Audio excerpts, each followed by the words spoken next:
At the end, I was shooting about 30 bags a day. With dark circles under her eyes and track marks along her arms, Jennifer Hansen's drug addiction led her to places she never imagined. I was, with a lot of big-time drug dealers and, doing whatever I had to do to get that next drug. Living on the streets with a $300 a day heroin habit, Hansen's life seemed hopeless. Heroin is such a physical addiction that when you basically have to use it just to feel normal.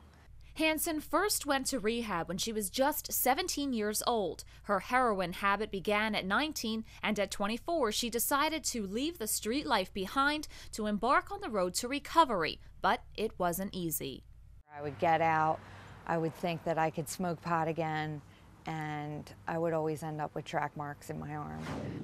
After several attempts at rehabilitation, Hansen finally successfully detoxed in 1996. She then entered a transitional facility where she learned how to live without drugs in California for 3 months. She took the tools and knowledge she learned there and opened 5 structured sober houses in New Jersey to help others who are struggling with addiction. Right now the insurances only pay for a couple weeks in treatment.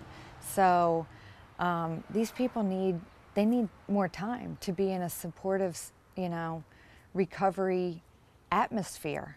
That supportive environment is exactly what the Hansen Foundation provides at their structured sober living houses for men and women. We don't take any money from the state. These houses are fully self-supporting. Currently, the United States is in the grips of the worst heroin epidemic in its history. Between 2007 and 2012, heroin use nearly doubled across the country.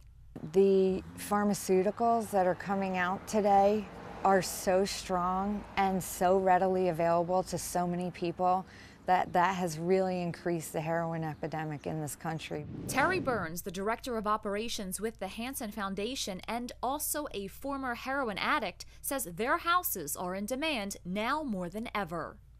We try to help meet their individual needs. Some people might need to work on a GED.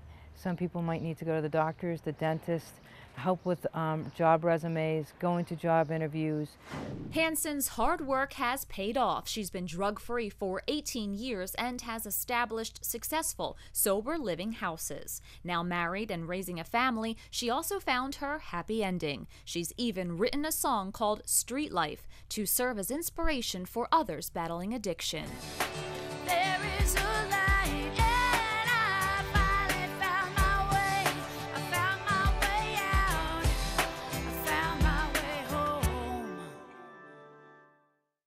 Currently, it is estimated the number of U.S. heroin addicts ranges from 300,000 to 500,000, up about 75% from 5 years ago.